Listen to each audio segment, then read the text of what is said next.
ਅੱਜ ਆਓ ਅਸੀਂ ਉਹ ਜਿਹੜੇ ਪਰਮੇਸ਼ਰ ਦੇ ਵਚਨ ਤੇ ਭਰੋਸਾ ਕਰਦੇ ਹਨ ਅਤੇ ਜਿਹੜੇ ਨਹੀਂ ਕਰਦੇ, ਉਪਦੇਸ਼ ਸਿਰਲੇਖ ਨਾਲ ਪਰਮੇਸ਼ਰ ਦੇ ਵਚਨਾਂ ਨੂੰ ਸਾਂਝਾ ਕਰੀਏ। ਇਸ ਵਿਸ਼ੇ ਦੇ ਜ਼ਰੀਏ ਆਓ ਅਸੀਂ ਉਹਨਾਂ ਲੋਕਾਂ ਦੇ ਆਖਰੀ ਨਤੀਜੇ ਨੂੰ ਦੇਖੀਏ ਜਿਨ੍ਹਾਂ ਨੇ ਪਰਮੇਸ਼ਰ ਦੇ ਵਚਨ ਤੇ ਭਰੋਸਾ ਕੀਤਾ ਅਤੇ ਜਿਨ੍ਹਾਂ ਨੇ ਨਹੀਂ ਕੀਤਾ। ਪਰਮੇਸ਼ਰ ਦੇ ਵਚਨਾਂ ਵਿੱਚ ਬਹੁਤ ਸ਼ਕਤੀ ਹੈ। ਪਰਮੇਸ਼ਰ ਦੇ ਵਚਨ ਮਰਿਆ ਹੋਇਆਂ ਨੂੰ ਵੀ ਜਿਉਂਦਾ ਕਰ ਦਿੰਦੇ ਹਨ। ਪਰਮੇਸ਼ਰ ਦੇ ਵਚਨਾਂ 'ਚ ਸਵਰਗ ਵਿੱਚ ਕੀਤੇ ਗਏ ਪਾਪਾਂ ਨੂੰ ਮਾਫ ਕਰਨ ਦਾ, ਸਾਨੂੰ ਸਦੀਪਕ ਜੀਵਨ ਪ੍ਰਦਾਨ ਕਰਨ ਦਾ ਅਤੇ ਸਾਡੀ ਸਵਰਗ ਦੇ ਰਾਜ ਵਿੱਚ ਅਗਵਾਈ ਕਰਨ ਦਾ ਅਧਿਕਾਰ ਹੈ। ਪਰਮੇਸ਼ਰ ਦੇ ਵਚਨ ਵਿੱਚ ਸਾਨੂੰ ਸਵਰਗ ਵਿੱਚ ਸ਼ਾਹੀ ਯਾਜਕ ਦੇ ਰੂਪ ਵਿੱਚ ਨਿਯੁਕਤ ਕਰਨ ਦਾ ਵੀ ਅਧਿਕਾਰ ਹੈ।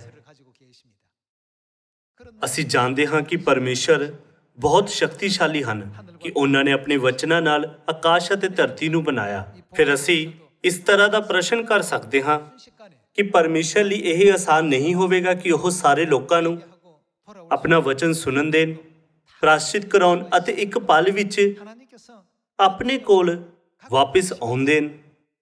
ਜੇ ਪਰਮੇਸ਼ਰ ਦੇ ਕੋਲ ਇਸ ਤਰ੍ਹਾਂ ਦੀ ਸ਼ਕਤੀ ਹੈ ਤਦ ਉਹ ਸਾਨੂੰ ਖੁਸ਼ਖਬਰੀ ਦਾ ਕੰਮ ਕਰਨ ਦਾ ਨਿਰਦੇਸ਼ ਕਿਉਂ ਦਿੰਦੇ ਹਨ? ਪਰਮੇਸ਼ਰ ਨੇ ਪਹਿਲਾਂ ਤੋਂ ਹੀ ਸਾਡੇ ਸਾਰੇ ਸਵਾਲਾਂ ਦਾ ਜਵਾਬ ਦਿੱਤਾ ਹੈ ਕਿ ਉਹਨਾਂ ਨੇ ਸਾਨੂੰ ਖੁਸ਼ਖਬਰੀ ਦੇ ਕੰਮ ਵਿੱਚ ਭਾਗ ਲੈਣ ਨੂੰ ਕਿਉਂ ਕਿਹਾ ਹੈ। ਪਰਮੇਸ਼ਰ ਨੇ ਲੋਕਾਂ ਨੂੰ ਖੁਸ਼ਖਬਰੀ ਦਾ ਕੰਮ ਕਰਨ ਲਈ ਕਿਹਾ ਹੈ, ਇਸ ਕਰਕੇ ਨਹੀਂ ਕਿਉਂਕਿ ਉਹ ਸ਼ਕਤੀਸ਼ਾਲੀ ਨਹੀਂ, ਪਰ ਇਸ ਲਈ ਕਿਉਂਕਿ ਪਰਮੇਸ਼ਰ ਦੀ ਕੁਝ ਪੱਕੀ ਮਰਜ਼ੀ ਹੈ। ਜੇ ਅਸੀਂ ਇਸ ਨੂੰ ਪੂਰੀ ਤਰ੍ਹਾਂ ਸਮਝ ਲਈਏ ਤਦ ਅਸੀਂ ਕਦੇ ਵੀ ਪਰਮੇਸ਼ਰ ਦੇ ਵਚਨ ਦੀ ਉਲੰਘਣਾ ਨਹੀਂ ਕਰਾਂਗੇ। ਖੁਸ਼ਖਬਰੀ ਦਾ ਕੰਮ ਸਿਰਫ ਉਹੀ ਕਰ ਸਕਦੇ ਹਨ ਜੋ ਪਰਮੇਸ਼ਰ ਦੀ ਮਰਜ਼ੀ ਦਾ ਅਹਿਸਾਸ ਕਰਦੇ ਹਨ। ਪਰਮੇਸ਼ਰ ਇਜ਼ਰਾਈਲੀਆਂ ਨੂੰ ਜੰਗਲ ਦੇ ਜ਼ਰੀਏ ਲਿਜਾਣ ਦੀ ਬਜਾਏ, ਜਿੱਥੇ ਉਹਨਾਂ ਨੇ 40 ਸਾਲਾਂ ਦੇ ਸਮੇਂ ਅੰਤਰਾਲ ਤੱਕ ਸਭ ਤਰ੍ਹਾਂ ਦੇ ਕਸ਼ਟਾਂ ਦਾ ਤਜਰਬਾ ਕੀਤਾ ਸੀ, ਇੱਕ ਸੌਖੇ ਅਤੇ ਸਿੱਧੇ ਰਾਹ ਤੇ ਅਗਵਾਈ ਕਰਨ ਦੁਆਰਾ ਕਨਾਨ ਦੇਸ਼ ਵਿੱਚ ਦਾਖਲ ਹੋਣ ਦੀ ਆਗਿਆ ਦੇ ਸਕਦੇ ਸੀ। ਤੁਹਾਨੂੰ ਕੀ ਲੱਗਦਾ ਹੈ ਕਿ ਪਰਮੇਸ਼ਰ ਨੇ ਉਹਨਾਂ ਦੀ ਇਸ ਤਰ੍ਹਾਂ ਦੇ ਵਾਤਾਵਰਣ ਵਿੱਚੋਂ ਕਿਉਂ ਅਗਵਾਈ ਕੀਤੀ? ਸਾਰੇ ਲੋਕੋ ਸਿਰਫ ਵਚਨ ਨਾਲ। ਪਰਮੇਸ਼ਰ ਨੇ ਧਰਤੀ, ਸਮੁੰਦਰ, ਆਕਾਸ਼ ਦੇ ਪੰਛੀਆਂ ਅਤੇ ਸਭ ਪ੍ਰਕਾਰ ਦੇ ਰੁੱਖਾਂ ਨੂੰ ਬਣਾਇਆ। ਪਰਮੇਸ਼ਰ ਨੇ ਸਮੁੰਦਰ ਅਤੇ ਜ਼ਮੀਨ ਨੂੰ ਵੰਡ ਦਿੱਤਾ। ਕਿ ਤੁਸੀਂ ਵਿਸ਼ਵਾਸ ਕਰਦੇ ਹੋ ਕਿ ਇਹ ਸਭ ਪਰਮੇਸ਼ਰ ਨੇ ਕੀਤਾ ਸੀ? ਪਰਮੇਸ਼ਰ ਨੇ ਆਕਾਸ਼ ਅਤੇ ਧਰਤੀ ਨੂੰ ਬਣਾਇਆ ਜੋ ਮੌਜੂਦਗੀ ਵਿੱਚ ਨਹੀਂ ਸੀ। ਉਹਨਾਂ ਲਈ ਆਪਣੇ ਬਣਾਏ ਹੋਏ ਸਾਰੇ ਲੋਕਾਂ ਨੂੰ ਇਕੱਠਾ ਕਰਨਾ ਕਿੰਨਾ ਆਸਾਨ ਹੋਵੇਗਾ। ਫਿਰ ਕੀ ਤੁਹਾਨੂੰ ਨਹੀਂ ਲੱਗਦਾ ਕਿ ਪਰਮੇਸ਼ਰ ਦੇ ਕੋਲ ਸਾਡੇ ਦੁਆਰਾ ਖੁਸ਼ਖਬਰੀ ਦਾ ਕੰਮ ਕਰਾਉਣ ਦਾ ਕੋਈ ਕਾਰਨ ਹੋਣਾ ਚਾਹੀਦਾ ਹੈ? ਪਰਮੇਸ਼ਰ ਕਹਿੰਦੇ ਹਨ ਖੁਸ਼ਖਬਰੀ ਦਾ ਪ੍ਰਚਾਰ ਕਰੋ, ਪਰ ਖੁਸ਼ਖਬਰੀ ਦਾ ਪ੍ਰਚਾਰ ਕਰਦੇ ਹੋਏ ਤੁਸੀਂ ਕਈ ਮੁਸ਼ਕਿਲਾਂ ਅਤੇ ਪਰੇਸ਼ਾਨੀਆਂ ਤੋਂ ਲੰਘੋਗੇ। ਇਸ ਤਰ੍ਹਾਂ ਦੇ ਕੋਈ ਮਾਤਾ ਪਿਤਾ ਹਨ ਜੋ ਆਪਣੀਆਂ ਪਿਆਰੀਆਂ ਸੰਤਾਨਾਂ ਨੂੰ ਪਰੇਸ਼ਾਨੀਆਂ ਅਤੇ ਪ੍ਰੀਖਿਆਵਾਂ ਦਾ ਸਾਹਮਣਾ ਕਰਦੇ ਦੇਖਣਾ ਚਾਹੁੰਦੇ ਹਨ। ਕੋਈ ਵੀ ਮਾਤਾ ਪਿਤਾ ਇਸ ਨੂੰ ਦੇਖਣਾ ਨਹੀਂ ਚਾਹੁੰਦੇ। ਫਿਰ ਵੀ ਉਹ ਕਾਰਨ ਕਿ ਪਰਮੇਸ਼ਰ ਸਾਨੂੰ ਇਸ ਤਰ੍ਹਾਂ ਦੇ ਕਸ਼ਟਾਂ ਤੋਂ ਲੰਘਣ ਦਿੰਦੇ ਹਨ, ਉਸ ਨੂੰ 3500 ਸਾਲ ਪਹਿਲਾਂ ਇਜ਼ਰਾਈਲੀਆਂ ਦੇ ਮਿਸਰ ਤੋਂ ਆਜ਼ਾਦ ਹੋਣ ਅਤੇ ਕਨਾਨ ਦੀ ਜ਼ਮੀਨ ਵਿੱਚ ਦਾਖਲ ਹੋਣ ਦੇ ਇਤਿਹਾਸ ਵਿੱਚ ਦੇਖਿਆ ਜਾ ਸਕਦਾ ਹੈ, ਜੋ ਇੱਕ ਪਰਛਾਵੇਂ ਦੇ ਰੂਪ ਵਿੱਚ ਲਿਖਿਆ ਸੀ। ਜਿਹੜੇ ਲੋਕ ਪਰਮੇਸ਼ਰ ਦੇ ਵਚਨ ਤੇ ਨਿਰਭਰ ਰਹਿੰਦੇ ਹਨ ਉਹ ਹਮੇਸ਼ਾ ਆਪਣੇ ਜੀਵਨ ਵਿੱਚ ਚਮਤਕਾਰ ਦੇਖਦੇ ਹਨ, ਪਰ ਜਿਹੜੇ ਲੋਕ ਪਰਮੇਸ਼ਰ ਦੇ ਵਚਨ ਤੇ ਭਰੋਸਾ ਕੀਤੇ ਬਿਨਾਂ ਅਨਾਗਿਆਕਾਰੀ ਨਾਲ ਜੀਵਨ ਜਿਉਂਦੇ ਹਨ ਉਹ ਕੁਝ ਵੀ ਨਹੀਂ ਕਰ ਸਕਦੇ, ਪਰ ਇੱਕ ਨਰਕ ਵਾਲੇ ਵਾਤਾਵਰਣ ਵਿੱਚ ਰਹਿੰਦੇ ਹਨ। ਇਸ ਤਰ੍ਹਾਂ ਦੇ ਲੋਕ ਸੱਚਾਈ 'ਚ ਨਹੀਂ ਰਹਿ ਸਕਦੇ, ਪਰ ਅੰਤ ਵਿੱਚ ਇਜ਼ਰਾਈਲੀਆਂ ਦੇ ਵਾਂਗ ਨਾਸ਼ ਹੋ ਜਾਣਗੇ। ਆਪਣੇ ਆਲੇ ਦੁਆਲੇ ਦੇ ਕਈ ਪਰਤਾਵਿਆਂ ਅਤੇ ਰੁਕਾਵਟਾਂ ਕਰਕੇ ਮਿਸਰ ਤੋਂ ਆਜ਼ਾਦ ਹੋਣ ਤੋਂ ਬਾਅਦ ਇਜ਼ਰਾਈਲੀ ਪਰਮੇਸ਼ਰ ਅਤੇ ਆਪਣੀ ਆਖਰੀ ਉਦੇਸ਼ ਨੂੰ ਭੁੱਲ ਗਏ। ਸਾਨੂੰ ਇਹ ਧਿਆਨ ਵਿੱਚ ਰੱਖਣਾ ਚਾਹੀਦਾ ਹੈ ਕਿ ਜਿਹੜੇ ਲੋਕ ਅਜਿਹੀ ਮੂਰਖਤਾ ਕਰਦੇ ਹਨ ਉਹ ਪਰਮੇਸ਼ਰ ਨੂੰ ਛੱਡ ਦੇਣਗੇ। ਜੇਕਰ ਪਰਮੇਸ਼ਰ ਕਰਦੇ ਹਨ ਤਾਂ ਇਸ ਵਿੱਚ 1 ਸੈਕਿੰਡ ਤੋਂ ਵੀ ਘੱਟ ਸਮਾਂ ਲੱਗਦਾ ਹੈ ਅਤੇ 1 ਮਿੰਟ ਤੋਂ ਵੀ ਘੱਟ ਸਮਾਂ ਲੱਗਦਾ ਹੈ। ਹਾਲਾਂਕਿ ਇੱਕ ਕਾਰਨ ਹੈ ਕਿ ਪਰਮੇਸ਼ਰ ਇੰਨੇ ਧੀਰਜ ਨਾਲ ਉਡੀਕ ਕਰਦੇ ਹਨ। ਅੱਜ ਆਓ ਅਸੀਂ ਬਾਈਬਲ ਦੇ ਵਚਨਾਂ ਜ਼ਰੀਏ ਇਸ ਦਾ ਕਾਰਨ ਜਾਣੀਏ। ਸਭ ਤੋਂ ਪਹਿਲਾਂ ਆਓ ਅਸੀਂ ਪਰਮੇਸ਼ਰ ਦੇ ਵਚਨਾਂ ਦੀ ਸ਼ਕਤੀ ਦੀ ਪੁਸ਼ਟੀ ਕਰੀਏ। ਆਓ ਅਸੀਂ ਉਤਪਤ ਅਧਿਆਇ 1 ਵਚਨ 1 ਦੇਖੀਏ। ਆਦਿ ਵਿੱਚ ਪਰਮੇਸ਼ਰ ਨੇ ਆਕਾਸ਼ ਅਤੇ ਧਰਤੀ ਨੂੰ ਉਤਪਤ ਕੀਤਾ। ਧਰਤੀ ਬੇਡੋਲ ਅਤੇ ਸੁੰਨੀ ਸੀ ਅਤੇ ਡੂੰਘਾਈ ਉੱਤੇ ਹਨੇਰਾ ਸੀ ਅਤੇ ਪਰਮੇਸ਼ਰ ਦਾ ਆਤਮਾ ਪਾਣੀਆਂ ਉੱਤੇ ਸਿਉਂਦਾ ਸੀ। ਪਰਮੇਸ਼ਰ ਨੇ ਆਖਿਆ ਕਿ ਚਾਨਣ ਹੋਵੇ ਤਾਂ ਚਾਨਣ ਹੋ ਗਿਆ। ਤਾਂ ਪਰਮੇਸ਼ਰ ਨੇ ਚਾਨਣ ਨੂੰ ਡਿੱਠਾ, ਭਾਈ ਚੰਗਾ ਹੈ, ਅਤੇ ਪਰਮੇਸ਼ਰ ਨੇ ਚਾਨਣ ਨੂੰ ਹਨੇਰੇ ਤੋਂ ਵੱਖਰਾ ਕੀਤਾ। ਪਰਮੇਸ਼ਰ ਨੇ ਚਾਨਣ ਨੂੰ ਦਿਨ ਆਖਿਆ ਅਤੇ ਹਨੇਰੇ ਨੂੰ ਰਾਤ ਆਖਿਆ। ਸੋ ਸਾਂਝ ਤੇ ਸਵੇਰ ਪਹਿਲਾ ਦਿਨ ਹੋਇਆ। ਫਿਰ ਪਰਮੇਸ਼ਰ ਨੇ ਆਖਿਆ ਕਿ ਪਾਣੀਆਂ ਦੇ ਵਿਚਕਾਰ ਅੰਬਰ ਹੋਵੇ ਅਤੇ ਪਾਣੀਆਂ ਨੂੰ ਪਾਣੀਆਂ ਤੋਂ ਵੱਖਰਿਆ ਕਰੇ। ਸੋ ਪਰਮੇਸ਼ਰ ਨੇ ਅੰਬਰ ਨੂੰ ਬਣਾਇਆ ਅਤੇ ਅੰਬਰ ਦੇ ਹੇਠਲੇ ਪਾਣੀਆਂ ਨੂੰ ਅੰਬਰ ਦੇ ਉੱਪਰਲੇ ਪਾਣੀਆਂ ਤੋਂ ਵੱਖਰਾ ਕੀਤਾ ਅਤੇ ਉਵੇਂ ਹੀ ਹੋ ਗਿਆ। ਤਾਂ ਪਰਮੇਸ਼ਰ ਨੇ ਅੰਬਰ ਨੂੰ ਆਕਾਸ਼ ਆਖਿਆ। ਸੋ ਸਾਂਝ ਤੇ ਸਵੇਰ ਦੂਜਾ ਦਿਨ ਹੋਇਆ। ਇੱਥੇ ਅਸੀਂ ਕੁਝ ਮਹੱਤਵਪੂਰਨ ਤੱਤ ਮਹਿਸੂਸ ਕਰ ਸਕਦੇ ਹਾਂ। ਪਰਮੇਸ਼ਰ ਨੇ ਆਪਣੇ ਰਚਨਾ ਦੇ ਕੰਮ ਵਿੱਚ ਕਿਹੜੇ ਉਪਕਰਨ ਦੀ ਵਰਤੋਂ ਕੀਤੀ? ਇਹ ਉਹਨਾਂ ਦਾ ਵਚਨ ਸੀ। ਸਭ ਕੁਝ ਜੋ ਪਰਮੇਸ਼ਰ ਨੇ ਕਿਹਾ ਸੀ ਉਸ ਦੇ ਅਨੁਸਾਰ ਕੀਤਾ ਗਿਆ ਸੀ। ਜੇਕਰ ਪਰਮੇਸ਼ਰ ਕਹਿੰਦੇ ਸਵਰਗਦੂਤੋ ਸਾਡੇ ਸਵਰਗੀ ਪਰਿਵਾਰ ਦੇ ਸਾਰੇ ਮੈਂਬਰਾਂ ਨੂੰ ਇਕੱਠਾ ਕਰੋ, ਇੱਥੋਂ ਤੱਕ ਕਿ ਸਭ ਤੋਂ ਛੋਟਿਆਂ ਨੂੰ ਵੀ ਅਜਿਹੀ ਜਗ੍ਹਾ ਭੀੜੀ ਹੋ ਜਾਵੇਗੀ, ਇਹ ਤੁਰੰਤ ਕੀਤਾ ਜਾਵੇਗਾ। ਪਰਮੇਸ਼ਰ ਸਿਯੋਨ ਦੀਆਂ ਸਾਰੀਆਂ ਸੰਤਾਨਾਂ ਨੂੰ, ਇੱਥੋਂ ਤੱਕ ਕਿ ਸਭ ਤੋਂ ਛੋਟੇ ਨੂੰ ਵੀ ਇੱਕ ਪਲ ਵਿੱਚ ਲੱਭ ਸਕਦੇ ਹਨ। ਪਰਮੇਸ਼ਰ ਇੱਕ ਪਲ ਵਿੱਚ ਸਾਰੇ ਦੁਸ਼ਟਾਂ ਨੂੰ ਹਰਾ ਵੀ ਸਕਦੇ ਹਨ। ਮਤੀ ਅਧਿਆਇ 13 ਵਿੱਚ ਜਦ ਚਾਕਰਾਂ ਨੇ ਮਾਲਿਕ ਨੂੰ ਪੁੱਛਿਆ, ਸਵਾਮੀ ਜੀ, ਕਿ ਤੁਹਾਡੀ ਮਰਜ਼ੀ ਹੈ ਕਿ ਅਸੀਂ ਜਾ ਕੇ ਜੰਗਲੀ ਬੂਟੀ ਨੂੰ ਪੁੱਟ ਦਈਏ? ਉਸਨੇ ਉੱਤਰ ਦਿੱਤਾ, ਕਣਕ ਅਤੇ ਜੰਗਲੀ ਬੂਟੀ ਦੋਨਾਂ ਨੂੰ ਵਾਢੀ ਤੋੜੀ ਇਕੱਠੇ ਵਧਣ ਦਿਓ। ਤੁਹਾਨੂੰ ਕੀ ਲੱਗਦਾ ਹੈ ਕਿ ਪਰਮੇਸ਼ਰ ਸਾਨੂੰ ਇਸ ਤਰ੍ਹਾਂ ਦੇ ਵਾਤਾਵਰਣ ਵਿੱਚ ਕਿਉਂ ਵਧਣ ਦਿੰਦੇ ਹਨ? ਸਾਨੂੰ ਇਸ ਵਿੱਚ ਪਰਮੇਸ਼ਰ ਦੀ ਮਰਜ਼ੀ ਲੱਭਣੀ ਚਾਹੀਦੀ ਹੈ। ਸਾਨੂੰ ਇਹ ਧਿਆਨ ਵਿੱਚ ਰੱਖਣਾ ਚਾਹੀਦਾ ਹੈ ਕਿ ਇਸ ਸੰਸਾਰ ਵਿੱਚ ਪਰਮੇਸ਼ਰ ਨੇ ਜੋ ਕੁਝ ਵੀ ਰਚਿਆ ਹੈ ਉਸ ਵਿੱਚ ਉਹਨਾਂ ਦਾ ਉਦੇਸ਼ ਅਤੇ ਉਹਨਾਂ ਦੀ ਮਰਜ਼ੀ ਹੈ। ਉਤਪਤ 1 ਵਿੱਚ ਰਚਨਾ ਦੇ ਇਤਿਹਾਸ ਨੂੰ ਦੇਖਦੇ ਹੋਏ ਅਸੀਂ ਆਸਾਨੀ ਨਾਲ ਸਮਝ ਸਕਦੇ ਹਾਂ ਕਿ ਪਰਮੇਸ਼ਰ ਦਾ ਵਚਨ ਕਿੰਨਾ ਸ਼ਕਤੀਸ਼ਾਲੀ ਹੈ। ਕਿ ਮਨੁੱਖ ਦੀ ਸ਼ਕਤੀ ਆਕਾਸ਼ ਬਣਾ ਸਕਦੀ ਹੈ? ਨਹੀਂ। ਕਿ ਮਨੁੱਖ ਦੀ ਸ਼ਕਤੀ ਧਰਤੀ ਬਣਾ ਸਕਦੀ ਹੈ? ਨਹੀਂ। ਪਰ ਪਰਮੇਸ਼ਰ ਦੇ ਕੋਲ ਆਪਣੇ ਵਚਨ ਤੋਂ ਇਲਾਵਾ ਕਿਸੇ ਹੋਰ ਉਪਕਰਨ ਦੀ ਵਰਤੋਂ ਕੀਤੇ ਬਿਨਾਂ ਆਕਾਸ਼ ਅਤੇ ਧਰਤੀ ਨੂੰ ਬਣਾਉਣ ਦੀ ਸ਼ਕਤੀ ਹੈ। ਸਾਰੇ ਲੋਕੋ, ਮੁਕਤੀ ਦਾ ਕੰਮ ਵੀ ਇੱਕ ਦਿਨ ਵਿੱਚ ਪੂਰਾ ਕੀਤਾ ਜਾ ਸਕਦਾ ਹੈ। ਜੇਕਰ ਪਰਮੇਸ਼ਰ ਕਹਿਣ ਇਹ ਇੱਕ ਦਿਨ ਵਿੱਚ ਹੋ ਜਾਵੇਗਾ, ਜਾਂ ਇੱਕ ਸੈਕਿੰਡ ਵਿੱਚ ਵੀ ਕੀਤਾ ਜਾ ਸਕਦਾ ਹੈ। ਜੇਕਰ ਪਰਮੇਸ਼ਰ ਕਹਿਣ ਇਹ ਇੱਕ ਸੈਕਿੰਡ ਵਿੱਚ ਹੋ ਜਾਵੇਗਾ। ਅਸੀਂ ਸਰਵਸ਼ਕਤੀਮਾਨ ਪਰਮੇਸ਼ਰ ਤੇ ਵਿਸ਼ਵਾਸ ਕਰਦੇ ਹਾਂ ਜਿਨ੍ਹਾਂ ਕੋਲ ਇਸ ਤਰ੍ਹਾਂ ਦੀ ਸ਼ਾਨਦਾਰ ਸ਼ਕਤੀ ਹੈ। ਆਓ ਅਸੀਂ ਦੂਜਾ ਪਤਰਸ ਅਧਿਆਇ 3 ਵਚਨ 5 ਤੇ ਜਾਈਏ। ਉਹ ਜਾਣ-ਬੁੱਝ ਕੇ ਇਹਨੂੰ ਭੁਲਾ ਛੱਡਦੇ ਹਨ ਭਾਈ ਪਰਮੇਸ਼ਰ ਦੇ ਬਚਨ ਨਾਲ ਆਕਾਸ਼ ਪ੍ਰਾਚੀਨ ਕਾਲ ਤੋਂ ਹਨ ਅਤੇ ਧਰਤੀ ਪਾਣੀ ਵਿੱਚੋਂ ਅਤੇ ਪਾਣੀ ਦੇ ਵਿੱਚ ਸਥਿਰ ਹੈ। ਜਿਹੜੇ ਲੋਕ ਪਰਮੇਸ਼ਰ ਦੀ ਮਰਜ਼ੀ ਦਾ ਪਾਲਣ ਨਹੀਂ ਕਰਦੇ ਅਤੇ ਉਹਨਾਂ ਦੀ ਉਲੰਘਣਾ ਕਰਦੇ ਹਨ, ਉਹ ਜਾਣ-ਬੁੱਝ ਕੇ ਇਹ ਭੁੱਲਦੇ ਹਨ ਕਿ ਸਾਰੀਆਂ ਚੀਜ਼ਾਂ ਪਰਮੇਸ਼ਰ ਦੇ ਵਚਨ ਨਾਲ ਬਣੀਆਂ ਹਨ। ਦੂਜਾ ਪਤਰਸ ਅਧਿਆਇ 3 ਵਿੱਚ ਇਸ ਗੱਲ ਤੇ ਜ਼ੋਰ ਦਿੱਤਾ ਗਿਆ ਹੈ ਕਿ ਆਕਾਸ਼ ਅਤੇ ਧਰਤੀ ਪਰਮੇਸ਼ਰ ਦੇ ਵਚਨ ਨਾਲ ਬਣੇ ਹਨ। ਪਰਮੇਸ਼ਰ ਦੀ ਸ਼ਕਤੀ ਦਾ ਕੰਮ ਪੂਰੀ ਬਾਈਬਲ ਵਿੱਚ ਬੁਝਾਰਤ ਦੇ ਟੁਕੜਿਆਂ ਵਾਂਗ ਫੈਲਿਆ ਹੋਇਆ ਹੈ। ਜਦੋਂ ਅਸੀਂ ਉਹਨਾਂ ਸਾਰਿਆਂ ਨੂੰ ਇਕੱਠੇ ਰੱਖਦੇ ਹਾਂ ਤਦ ਅਸੀਂ ਸਮਝ ਸਕਦੇ ਹਾਂ ਕਿ ਜਿਸ ਤਰ੍ਹਾਂ ਧਰਤੀ ਅਤੇ ਸਾਡਾ ਵਾਤਾਵਰਣ ਪਰਮੇਸ਼ਰ ਦੇ ਵਚਨ ਦੁਆਰਾ ਬਣਾਇਆ ਗਿਆ ਹੈ। ਪਰਮੇਸ਼ਰ ਦੇ ਵਚਨ ਵਿੱਚ ਮਹਾਨ ਸ਼ਕਤੀ ਹੈ ਕਿਉਂਕਿ ਉਸ ਦੇ ਵਚਨ ਦੇ ਅਨੁਸਾਰ ਸਭ ਕੁਝ ਪੂਰਾ ਕੀਤਾ ਜਾ ਸਕਦਾ ਹੈ। ਆਓ ਲੂਕਾ ਅਧਿਆਇ 5 ਵਚਨ 1 ਨੂੰ ਦੇਖੀਏ। ਐ ਹੋਇਆ ਕਿ ਜਾਂ ਲੋਕ ਉਹਦੇ ਉੱਤੇ ਡਿੱਗਦੇ ਅਤੇ ਪਰਮੇਸ਼ਰ ਦਾ ਵਚਨ ਸੁਣਦੇ ਸਨ ਤਾਂ ਉਹ ਗਨੇਸਰਤ ਦੀ ਝੀਲ ਦੇ ਕੰਢੇ ਖੜਾ ਸੀ ਅਤੇ ਉਹਨੇ ਝੀਲ ਦੇ ਕੰਢੇ 2 ਬੇੜੀਆਂ ਲੱਗੀਆਂ ਹੋਈਆਂ ਦੇਖੀਆਂ ਅਤੇ ਮਾਛੀ ਉਹਨਾਂ ਵਿੱਚੋਂ ਨਿਕਲ ਕੇ ਆਪਣੇ ਜਾਲਾਂ ਨੂੰ ਧੋ ਰਹੇ ਸਨ। ਉਸਨੇ ਉਹਨਾਂ ਬੇੜੀਆਂ ਵਿੱਚੋਂ ਇੱਕ ਤੇ ਜੋ ਸ਼ਮੌਨ ਦੀ ਸੀ ਚੜ੍ਹ ਕੇ ਉਸ ਤੋਂ ਚਾਹਿਆ ਜੋ ਕੰਢਿਆਂ ਰੱਤੀ ਕੋ ਹਟਾ ਲਏ, ਤਾਂ ਉਹ ਬੈਠ ਕੇ ਉੱਤੋਂ ਲੋਕਾਂ ਨੂੰ ਉਪਦੇਸ਼ ਦੇਣ ਲੱਗਾ। ਜਾਂ ਉਹ ਬਚਨ ਕਰ ਹਟਿਆ ਤਾਂ ਸ਼ਮੌਨ ਨੂੰ ਕਿਹਾ, ਭਾਈ ਡੂੰਘੇ ਪਾਣੀ ਵਿੱਚ ਲੈ ਚੱਲੋ ਅਤੇ ਸ਼ਿਕਾਰ ਲਈ ਆਪਣੇ ਜਾਲ ਪਾਓ। ਸ਼ਮੌਨ ਨੇ ਉਹਨੂੰ ਉੱਤਰ ਦਿੱਤਾ ਕਿ ਸਵਾਮੀ ਜੀ, ਅਸਾਂ ਸਾਰੀ ਰਾਤ ਮਿਹਨਤ ਕੀਤੀ ਪਰ ਕੁਝ ਨਾ ਫੜਿਆ, ਤਦ ਵੀ ਕਿਸ ਨਾਲ ਜਾਲ ਪਾਵਾਂਗਾ? ਤੇਰੇ ਆਖਣ ਨਾਲ ਜਾਲ ਪਾਵਾਂਗਾ। ਉਹਨਾਂ ਨੇ ਇਹ ਕੀਤਾ ਤਾਂ ਬਹੁਤ ਸਾਰੀਆਂ ਮੱਛੀਆਂ ਘੇਰ ਲਈਆਂ ਅਤੇ ਉਹਨਾਂ ਦੇ ਜਾਲ ਟੁੱਟਣ ਲੱਗੇ। ਜਿਹੜੇ ਲੋਕ ਪਰਮੇਸ਼ਰ ਦੇ ਵਚਨ ਤੇ ਭਰੋਸਾ ਕਰਦੇ ਹਨ ਉਹ ਇਸ ਤਰ੍ਹਾਂ ਦੇ ਚਮਤਕਾਰਾਂ ਦਾ ਤਜਰਬਾ ਕਰ ਸਕਦੇ ਹਨ। ਦੂਸਰੇ ਪਾਸੇ ਜਿਹੜੇ ਲੋਕ ਉਹਨਾਂ ਦੇ ਵਚਨਾਂ ਦੀ ਉਲੰਘਣਾ ਕਰਦੇ ਹਨ ਉਹ ਸਵਰਗ ਦੇ ਰਾਜ ਨੂੰ ਨਹੀਂ ਦੇਖ ਸਕਦੇ ਤੇ ਹਮੇਸ਼ਾ ਦਰਦਨਾਕ ਅਤੇ ਦੁਖਦਾਈ ਹਾਲਾਤਾਂ ਵਿੱਚ ਪਾ ਦਿੱਤੇ ਜਾਂਦੇ ਹਨ। ਆਓ ਆਇਤ 6 ਦੇਖੀਏ। ਜਾਂ ਉਹਨਾਂ ਨੇ ਇਹ ਕੀਤਾ ਤਾਂ ਬਹੁਤ ਸਾਰੀਆਂ ਮੱਛੀਆਂ ਘੇਰ ਲਈਆਂ ਅਤੇ ਉਹਨਾਂ ਦੇ ਜਾਲ ਟੁੱਟਣ ਲੱਗੇ। ਆਇਤ 7 ਤਦ ਉਹਨਾਂ ਨੇ ਆਪਣੇ ਸਾਥੀਆਂ ਨੂੰ ਜਿਹੜੇ ਦੂਜੀ ਬੇੜੀ ਉੱਤੇ ਸਨ ਸੈਨਤ ਕੀਤੀ ਜੋ ਆਣ ਕੇ ਸਾਡੀ ਮਦਦ ਕਰੋ, ਔਰ ਉਹ ਆਏ ਅਤੇ ਦੋਹੇ ਬੇੜੀਆਂ ਅਜਿਹੀਆਂ ਭਰ ਲਈਆਂ ਜੋ ਡੁੱਬਣ ਲੱਗੀਆਂ। ਸ਼ਮੌਨ ਪਤਰਸ ਇਹ ਦੇਖ ਕੇ ਯੀਸ਼ੂ ਦੇ ਪੈਰੀ ਪਿਆ ਅਤੇ ਬੋਲਿਆ, ਪ੍ਰਭੂ ਜੀ ਮੇਰੇ ਕੋਲੋਂ ਚਲਿਆ ਜਾ, ਕਿਉਂ ਜੋ ਮੈਂ ਪਾਪੀ ਬੰਦਾ ਹਾਂ। ਪਤਰਸ ਪੂਰੀ ਰਾਤ ਮੱਛੀਆਂ ਨਹੀਂ ਫੜ ਪਾਇਆ, ਪਰ ਜਦ ਉਸਨੇ ਅਚਾਨਕ ਵੱਡੀ ਗਿਣਤੀ ਵਿੱਚ ਮੱਛੀਆਂ ਫੜੀਆਂ ਤਦ ਉਸਨੂੰ ਤੁਰੰਤ ਪਤਾ ਚੱਲਿਆ ਕਿ ਇਹ ਇੱਕ ਚਮਤਕਾਰੀ ਸ਼ਕਤੀ ਕਰਕੇ ਹੋਇਆ ਹੈ। ਉਸ ਤੋਂ ਬਾਅਦ ਉਸਨੇ ਸਵੀਕਾਰ ਕੀਤਾ, ਮੈਂ ਇੱਕ ਪਾਪੀ ਮਨੁੱਖ ਹਾਂ ਪਰਮੇਸ਼ਰ ਇਸ ਪਾਪੀ ਦੇ ਨੇੜੇ ਕਿਵੇਂ ਆ ਸਕਦੇ ਹਨ? ਕਿਰਪਾ ਕਰਕੇ ਮੈਨੂੰ ਛੱਡ ਦਿਓ।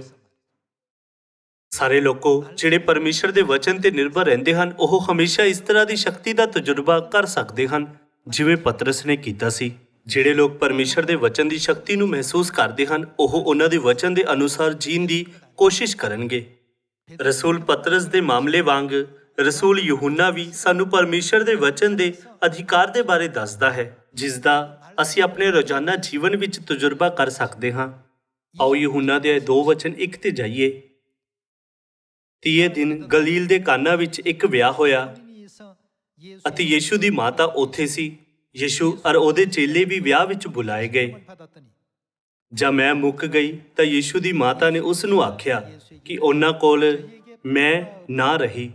ਯੀਸ਼ੂ ਨੇ ਉਹਨੂੰ ਆਖਿਆ, ਬੀਬੀ ਜੀ, ਮੈਨੂੰ ਤੈਨੂੰ ਕੀ, ਮੇਰਾ ਸਮਾਂ ਅਜੇ ਨਹੀਂ ਆਇਆ। ਉਸ ਦੀ ਮਾਤਾ ਨੇ ਟਹਿਲੂਆਂ ਨੂੰ ਆਖਿਆ, ਜੋ ਕੁਝ ਉਹ ਤੁਹਾਨੂੰ ਕਹੇ ਸੋ ਕਰੋ। ਅਤੇ ਯਹੂਦੀਆਂ ਦੇ ਸ਼ੁੱਧ ਕਰਨ ਦੀ ਰੀਤ ਅਨੁਸਾਰ ਪੱਥਰ ਦੇ 6 ਮੱਠ ਉੱਥੇ ਧਰੇ ਹੋਏ ਸਨ, ਜੋ ਹਰੇਕ ਵਿੱਚ 2 ਜਾਂ 3 ਮਣ ਜਲ ਪੈਂਦਾ ਸੀ। ਯੀਸ਼ੂ ਨੇ ਉਹਨਾਂ ਨੂੰ ਆਖਿਆ, ਮੱਟਾਂ ਵਿੱਚ ਜਲ ਭਰੋ। ਸੋ ਉਹਨਾਂ ਨੇ ਮੱਟ ਨੱਕੋ ਨੱਕ ਭਰ ਦਿੱਤੇ। ਫਿਰ ਉਸਨੇ ਉਹਨਾਂ ਨੂੰ ਆਖਿਆ, ਹੁਣ ਕੱਢੋ ਅਤੇ ਸਭਾ ਦੇ ਪ੍ਰਧਾਨ ਦੇ ਕੋਲ ਲੈ ਜਾਓ। ਸੋ ਉਹ ਲੈ ਗਏ। ਜਦ ਸਭਾ ਦੇ ਪ੍ਰਧਾਨ ਨੇ ਉਹ ਜਲ ਜਿਹੜਾ ਮੈਂ ਬਣ ਗਿਆ ਸੀ ਚੱਖਿਆ, ਪਰ ਨਾ ਚਾਹਤਾ ਜੋ ਇਹ ਕਿੱਥੋਂ ਹੈ, ਪਰ ਟਹਿਲੂਏ ਜਿਨ੍ਹਾਂ ਨੇ ਉਹ ਜਲ ਕੱਢਿਆ ਸੀ ਜਾਣਦੇ ਸਨ। ਸਭਾ ਦੇ ਪ੍ਰਧਾਨ ਨੇ ਲਾੜੇ ਨੂੰ ਸੱਦ ਕੇ ਉਹਨੂੰ ਆਖਿਆ, ਹਰੇਕ ਮਨੁੱਖ ਪਹਿਲਾਂ ਅੱਛੀ ਮੈਅ ਦਿੰਦਾ ਹੈ ਅਤੇ ਜਦ ਬਹੁਤ ਪੀ ਚੁੱਕੇ ਤਾਂ ਮਗਰੋਂ ਮਾੜੀ, ਪਰ ਤੈਂ ਅੱਛੀ ਮੈਅ ਹੁਣ ਤੱਕ ਰੱਖ ਛੱਡੀ ਹੈ। ਇਹ ਨਿਸ਼ਾਨਾ ਦਾ ਆਰੰਭ ਸੀ ਜਿਹੜਾ ਯੀਸ਼ੂ ਨੇ ਗਲੀਲ ਦੇ ਕਾਨਾ ਵਿੱਚ ਦਿਖਾ ਕੇ ਆਪਣਾ ਤੇਜ ਪ੍ਰਗਟ ਕੀਤਾ ਔਰ ਉਹਦੇ ਚੇਲਿਆਂ ਨੇ ਉਸ ਉੱਤੇ ਨਿਚਾ ਕੀਤੀ। ਪਰਮੇਸ਼ਰ ਦੇ ਵਚਨ ਦੀ ਸ਼ਕਤੀ ਹੈਰਾਨੀਜਨਕ ਹੈ। ਜਦ ਉਹਨਾਂ ਨੇ ਘੜੇ ਨੂੰ ਪਾਣੀ ਨਾਲ ਭਰ ਦਿੱਤਾ ਜਿਵੇਂ ਕਿ ਉਹਨਾਂ ਨੇ ਕਿਹਾ, ਪ੍ਰਧਾਨ ਨੂੰ ਚੱਖ ਕੇ ਹੈਰਾਨੀ ਸੀ। ਇਹ ਸਭ ਤੋਂ ਚੰਗੀ ਮੈਅ ਬਣ ਗਿਆ। ਪਰਮੇਸ਼ਰ ਜਦੋਂ ਵੀ ਚਾਹੁਣ ਕਿਸੇ ਵੀ ਸਮੇਂ ਕੁਝ ਵੀ ਕਰ ਸਕਦੇ ਹਨ।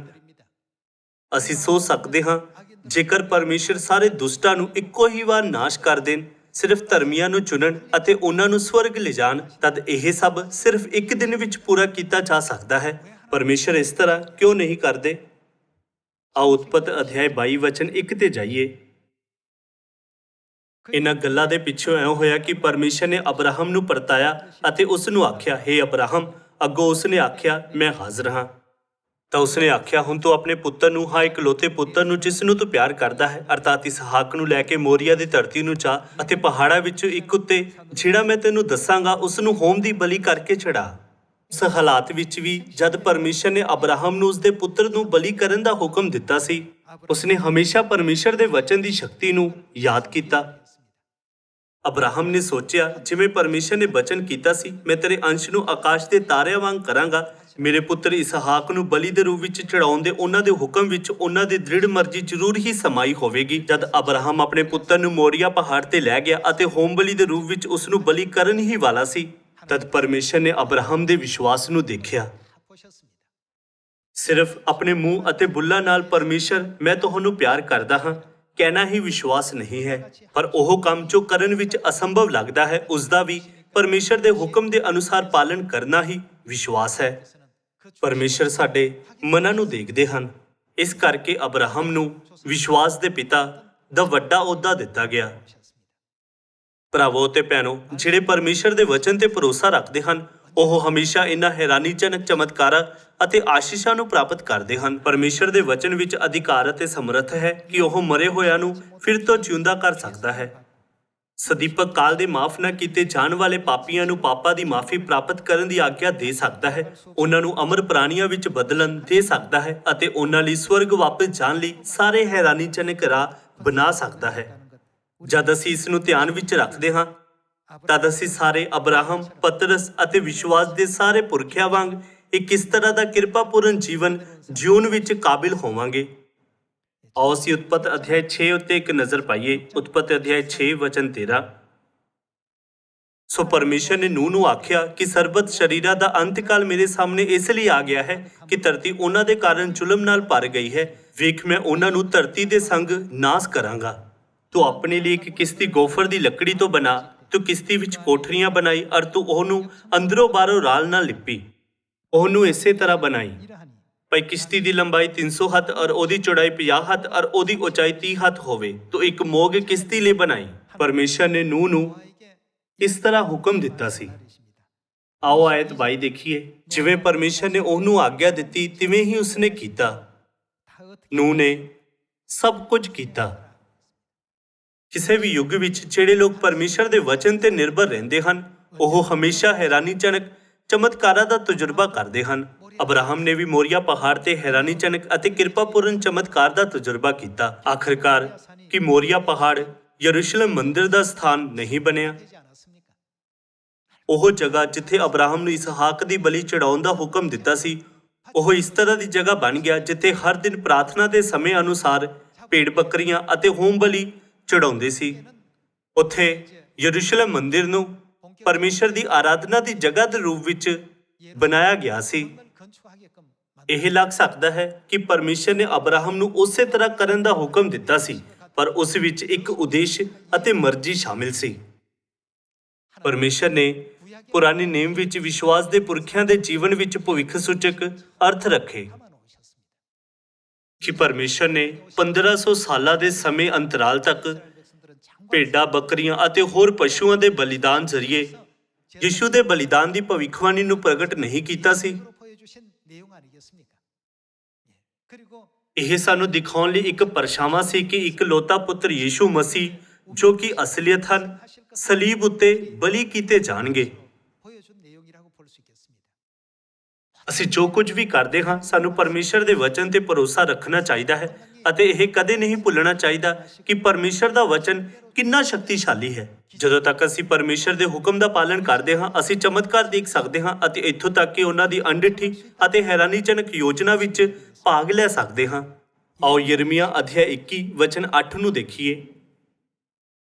ਤਾਂ ਤੂੰ ਇਸ ਪ੍ਰਜਾ ਨੂੰ ਆਖੇਗਾ ਯਹੋਵਾ ਉਹ ਫਰਮਾਉਂਦਾ ਹੈ ਵੇਖੋ ਮੈਂ ਤੁਹਾਡੇ ਅੱਗੇ ਜੀਵਨ ਦਾ ਰਾਹ ਅਤੇ ਮੌਤ ਦਾ ਰਾਹ ਰੱਖਦਾ ਹਾਂ। ਸਾਡੇ ਸਾਹਮਣੇ ਹਮੇਸ਼ਾ ਦੋ ਰਾਹ ਹੁੰਦੇ ਹਨ ਜੀਵਨ ਦਾ ਰਾਹ ਅਤੇ ਮੌਤ ਦਾ ਰਾਹ। ਸਾਡੀ ਨਜ਼ਰ ਵਿੱਚ ਸੱਜੇ ਪਾਸੇ ਦਾ ਰਾਹ ਜੀਵਨ ਦੇ ਰਾਹ ਦੀ ਤਰ੍ਹਾਂ ਲੱਗ ਸਕਦਾ ਹੈ ਅਤੇ ਖੱਬੇ ਪਾਸੇ ਦਾ ਰਾਹ ਮੌਤ ਦੇ ਰਾਹ ਦੀ ਤਰ੍ਹਾਂ ਲੱਗ ਸਕਦਾ ਹੈ ਪਰ ਬਾਈਬਲ ਕਹਿੰਦੀ ਹੈ ਕਿ ਪਰਮੇਸ਼ਰ ਦੇ ਵਿਚਾਰ ਸਾਡੇ ਵਿਚਾਰਾਂ ਵਾਂਗ ਨਹੀਂ ਹਨ ਕਿ ਸਾਨੂੰ ਸਾਰਿਆਂ ਨੂੰ ਅੰਤ ਤੱਕ ਪਰਮੇਸ਼ਰ ਦੀ ਅਗਵਾਈ ਦਾ ਪਾਲਣ ਨਹੀਂ ਕਰਨਾ ਚਾਹੀਦਾ ਜੋ ਜੀਵਨ ਦਾ ਸੋਤਾ ਹੈ। ਫਿਰ ਸਭ ਤੋਂ ਵੱਧ ਕੇ ਸਾਨੂੰ ਪਰਮੇਸ਼ਰ ਦੇ ਵਚਨ ਦੀ ਸ਼ਕਤੀ ਨੂੰ ਪਹਿਚਾਨਣ ਦੇ ਕਾਬਿਲ ਹੋਣਾ ਚਾਹੀਦਾ ਹੈ। ਆਓ ਦੇਖੀਏ ਕਿ ਯਸ਼ਾਇਆ ਅਧਿਆਇ 55 ਵਚਨ 8 ਵਿੱਚ ਪਰਮੇਸ਼ਰ ਕੀ ਕਹਿੰਦੇ ਹਨ। ਕਿਉਂ ਜੋ ਮੇਰੇ ਖਿਆਲ ਤੁਹਾਡੇ ਖਿਆਲ ਨਹੀਂ ਨਾ ਤੁਹਾਡੇ ਰਾਹ ਮੇਰੇ ਰਾਹ ਹਨ ਯਹੋਵਾ ਦਾ ਵਾਕ ਹੈ। ਜਿਵੇਂ ਆਕਾਸ਼ ਧਰਤੀ ਤੋਂ ਉੱਚੇ ਹਨ ਤਿਵੇਂ ਮੇਰੇ ਰਾਹ ਤੁਹਾਡੇ ਰਾਹਾਂ ਤੋਂ ਅਤੇ ਮੇਰੇ ਖਿਆਲ ਤੁਹਾਡੇ ਖਿਆਲਾਂ ਤੋਂ ਉੱਚੇ ਹਨ। ਜਿਵੇਂ ਤਾਂ ਵਰਖਾ ਅਤੇ ਬਰਫ਼ ਆਕਾਸ਼ ਤੋਂ ਪੈਂਦੀ ਹੈ ਅਤੇ ਉੱਥੇ ਨੂੰ ਮੁੜ ਨਹੀਂ ਜਾਂਦੀ ਸਗੋਂ ਧਰਤੀ ਨੂੰ ਸਿੰਜ ਕੇ ਉਸ ਨੂੰ ਜਮਾਉਂਦੀ ਅਤੇ ਖਿੜਾਉਂਦੀ ਹੈ ਐਵੇਂ ਬੀਜਣ ਵਾਲੇ ਨੂੰ ਬੀ ਅਤੇ ਖਾਣ ਵਾਲੇ ਨੂੰ ਰੋਟੀ ਦਿੰਦੀ ਹੈ ਤਿਵੇਂ ਮੇਰਾ ਬਚਨ ਹੋਵੇਗਾ ਜੋ ਮੇਰੇ ਮੂੰਹੋਂ ਨਿਕਲਦਾ ਹੈ ਉਹ ਮੇਰੀ ਵੱਲ ਅਵਿਅਰਥਾ ਨਹੀਂ ਮੁੜੇਗਾ ਪਰ ਜੋ ਮੈਂ ਠਾਨਿਆ ਉਸ ਨੂੰ ਪੂਰਾ ਕਰੇਗਾ ਅਤੇ ਜਿਸ ਲਈ ਮੈਂ ਘੱਲਿਆ ਉਸ ਵਿੱਚ ਸਫਲ ਹੋਵੇਗਾ।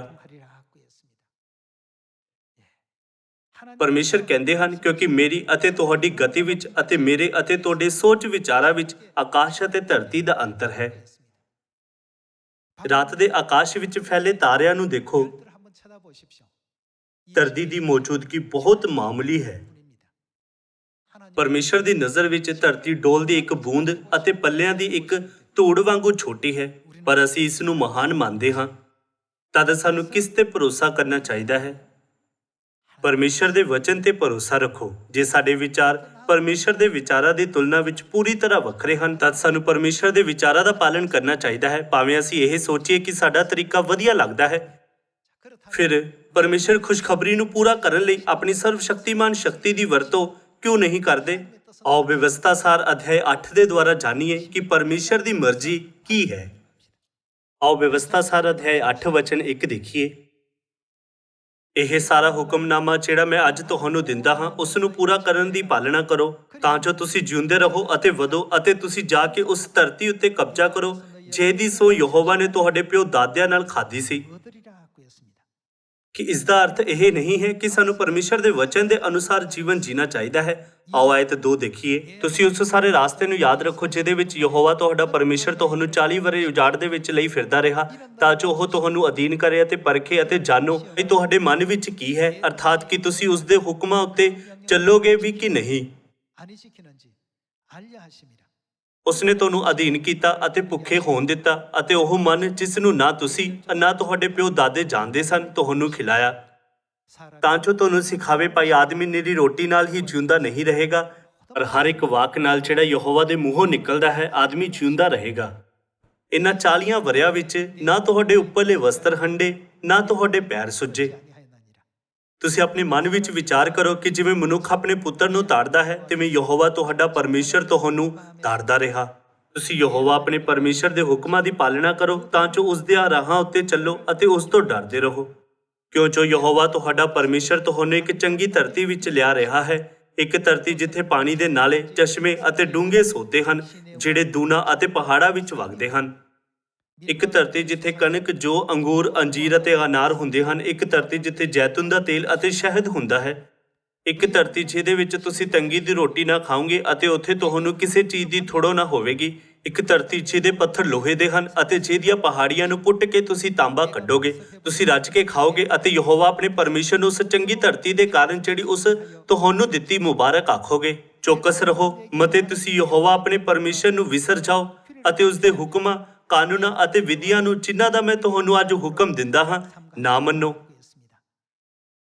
ਇੱਕ ਕਾਰਨ ਸੀ ਕਿ ਪਰਮੇਸ਼ਰ ਨੇ ਇਜ਼ਰਾਈਲੀਆਂ ਨੂੰ ਇੱਕ ਸੌਖੇ ਅਤੇ ਸਿੱਧੇ ਰਾਹ ਤੋਂ ਕਨਾਨ ਦੀ ਜ਼ਮੀਨ ਵਿੱਚ ਦਾਖਲ ਹੋਣ ਦੀ ਆਗਿਆ ਦੇਣ ਦੇ ਬਦਲੇ 40 ਸਾਲਾਂ ਤੱਕ ਜੰਗਲ ਵਿੱਚ ਭਟਕਣ ਲਈ ਪ੍ਰੇਰਿਤ ਕੀਤਾ। ਪਰਮੇਸ਼ਰ ਨੇ ਕਦੇ ਉਹਨਾਂ ਨੂੰ ਨਮਰ ਕੀਤਾ ਅਤੇ ਉਹਨਾਂ ਨੂੰ ਭੁੱਖਾ ਰੱਖਿਆ, ਇੱਥੋਂ ਤੱਕ ਕਿ 도 하시고 ਉਹਨਾਂ ਨੂੰ ਸਵਰਗ ਤੋਂ ਮੰਨਾ ਖਵਾਇਆ ਜੋ ਉਹਨਾਂ ਨੇ ਪਹਿਲਾਂ ਕਦੇ ਨਹੀਂ ਸੀ ਵੇਖਿਆ। ਇਸ ਤਰ੍ਹਾਂ ਪਰਮੇਸ਼ਰ ਨੇ ਇਜ਼ਰਾਈਲੀਆਂ ਨੂੰ ਇਹ ਜਾਂਚਣ ਲਈ ਪਰਖਿਆ ਕਿ ਉਹਨਾਂ ਨੂੰ ਪਰਮੇਸ਼ਰ ਤੇ ਵਿਸ਼ਵਾਸ ਹੈ ਜਾਂ ਨਹੀਂ।